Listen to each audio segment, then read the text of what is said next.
Alors, comment allez-vous? J'espère que vous allez très bien. On a parlé récemment du Royaume-Uni sur ce qui se passe. Je crois qu'il s'agissait du cours de l'histoire des immigrants. Je pense que la justice avait tranché. On avait dit qu'on n'enverrait pas des immigrants en Afrique, au Rwanda, précisément où le premier ministre avait prévu d'y envoyer des gens après avoir payé 170 millions de dollars. Il avait prévu d'envoyer les Africains là-bas pour aller être hébergés. En tout cas, pour aller être traités, leurs dossiers révisés, tout le bazar. Dans l'espoir qu'un jour, on décide de les emmener finalement en Angleterre. Is that the deficiencies in the asylum system in Rwanda are such that there are substantial grounds for believing that there is a real risk that persons sent to Rwanda will be returned to their home countries where they faced persecution or other inhumane treatment when in fact they have a good claim for asylum. Alors, puisque la justice avait tranché, disons que c'était illégal, c'était inacceptable, c'était juridiquement pas correct, donc vous voyez les gens au Rwanda, les gens qui sont venus principalement au Royaume-Uni. Alors ils ont renversé la vapeur en trouvant un nouveau système très intéressant pour essayer de décourager effectivement ces immigrants de venir. Maintenant, qu'est-ce qu'on a fait? We're spending as a country £6 million a day housing illegal asylum seekers in hotels. That can't be right. I've committed to reducing that number, moving asylum seekers out of hotels, and that means we need to find alternative sites, and including barges like the one we've brought forward today. On veut créer un système qui est déjà implémenté d'ailleurs. On va vous mettre dans une péniche. Donc c'est un bateau, c'est pas vraiment un bateau, mais c'est en forme de bateau, mais en forme d'immeuble à 3 niveaux. L'objectif est de créer une histoire d'immeuble, un building immeuble à 3 niveaux qui va flotter sur l'eau. Ça va flotter sur l'eau, dans l'océan. C'est là que les immigrants seront placés en attente de...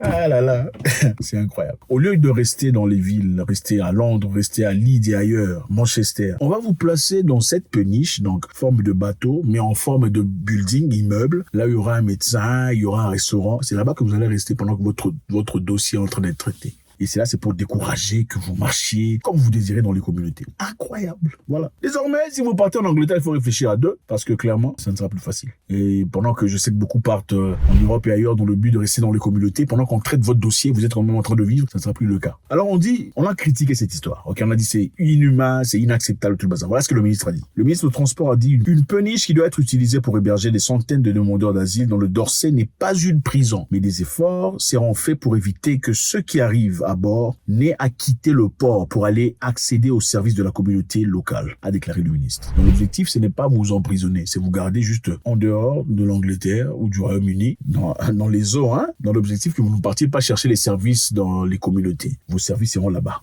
On ne peut pas vous voir marcher dans les quartiers et tout ça. Alors que le gouvernement s'efforçait d'obtenir le soutien de politiciens locaux pour le projet, le ministre de Transport, Richard Holden, a affirmé que les équipements tels que des cabinets médicaux seront mis en place sur place. Donc vous aurez accès aux docteurs, accès à tout ce que vous désirez, accès à une petite école à l'intérieur. Vous serez peinard, quoi. Ça fait penser à quoi? Ça fait penser à Alcatraz. Vous connaissez Alcatraz? Alcatraz aux États-Unis. C'est une prison dans l'océan. Oui, un peu loin de New York, dans l'océan. L'objectif, c'est quoi d'Alcatraz? C'est là-bas qu'on plaçait les prisonniers les plus farouches. Ouais, pour pas qu'ils s'évadent dans l'océan. C'est l'Alcatraz. Et ça, c'est aussi le cousin de l'Alcatraz, n'est-ce pas ou pas? Voilà. Il a déclaré que la barge et d'autres projets similaires prévus seraient des lieux où les gens seraient en sécurité pendant le traitement de leurs demandes d'immigration et d'asile. C'est là-bas que vous allez rester pendant vos demandes d'asile. Ça ne sera plus dans le quartier. Oh, Tantine, j'ai besoin du poisson. Non, c'est là-bas dans l'Alcatraz. On dit ça sera le lieu d'asile à court terme. À court terme, on sait pas, c'est juste là. Oden a reconnu qu'il y avait un roulement important de demandeurs d'asile, entrant et sortant. Au fur et à mesure que les demandes étaient traitées, il a souligné que cette décision visait à dissuader davantage des personnes d'arriver dans le petit bateau à travers la Manche. Évidemment, l'objectif, ce n'est pas pour vouloir votre bien, vous mettre dans un lieu sécurisé. L'objectif, évidemment, ici, c'est de décourager ceux qui arrivent à travers la Manche. Ceux qui, à travers la France, veulent partir en Angleterre, finalement, seront découragés. Évidemment, vous venez de quelque part, vous êtes plus ou moins libre. Pour aller en Angleterre, on va vous mettre dans cette histoire, dans une péniche, dans l'eau en train de flotter. Quelle peulerie. Voilà. Donc, lorsqu'on lui a demandé si le premier demandeur d'asile pouvait être déplacé vers la barge dans le Dorset avant l'été, il a déclaré à Sky News, cela pourrait même être plus tôt que cela. Donc, ça a commencé, ce n'est pas de la blague. Ça a commencé. Tandis que Holden essayait de minimiser l'idée que les gens seraient détenus dans la barge en disant que ce n'est pas du tout un type de prison. Il a dit que les zones où les projets similaires étaient prévus, les gens pourraient descendre du bateau mais pas quitter le port. Donc pour vous faire du bien, ce n'est pas une prison finalement, mais bon, pour vous faire du bien, vous pouvez descendre de votre péniche, bar, si vous préférez aller faire un petit truc dans les ports, mais vous ne pouvez pas quitter les ports. Ça me bouleverse. Donc voilà. Vous savez, en Ukraine, après la guerre, pendant la guerre, on a clairement vu, on sait clairement voir pour qui, à qui cette histoire est destinée, c'est clair, n'est-ce pas? C'est évident. On parle de discrimination, mais à ce niveau, je sais pas. Les Ukrainiens arrivés en Angleterre ont été accueillis en grande pompe. Okay, beaucoup ont été reçus, acceptés dans les communautés, placés. Chaque personne qui acceptait des familles ukrainiennes ou chaque famille qui acceptait un Ukrainien chez soi recevait des subventions, de l'argent venant du gouvernement, aussi simple que ça. Beaucoup l'ont fait, même si certains Ukrainiens, après un temps, ont commencé à dire, bon, écoutez, ici, finalement, ce n'est pas aussi bien que ça, parce que voilà, après avoir mangé des English muffins et tout ça, ici, finalement, on remarque qu'il y a trop de Noirs, et beaucoup trop de musulmans. Mais bon. Ils ont été accueillis et acclamés. Bon, c'est bien pour eux, mais vous savez qui on ne veut pas. C'est aussi clair que ça. Ceux qui viennent en Angleterre à travers la Manche, c'est qui? Moi, je pense qu'à un moment donné, il faut réfléchir et s'accorder la valeur nécessaire, la dignité. La vie, c'est partout, La vie, c'est partout. La vie, c'est là où tu gagnes ton argent. C'est ce qu'on appelle l'Europe, c'est là où tu gagnes ton argent bien. C'est ça, ton Europe. Il faut pas trop s'embrouiller. Je pense qu'à un moment donné, si on ne veut pas de toi, il faut te retirer. Tu veux pas commencer à supplier, jusqu'à, on vous a fait pénurie, truc barge dans l'eau, où on va vous, ça me rappelle l'Australie. En Australie, quand vous allez comme immigrant, vous n'entrez pas dans l'Australie. On vous envoie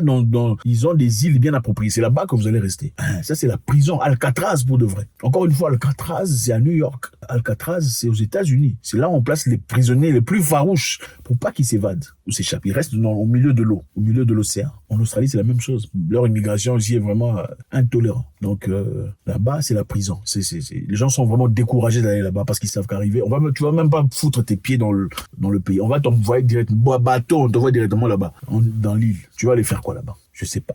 Est-ce que l'avenir de chaque Africain, si en Europe, pour évoluer, progresser, être bien, il faut aller en Europe? Je ne sais pas. Je sais que beaucoup en ont profité, ils en ont fait du bien.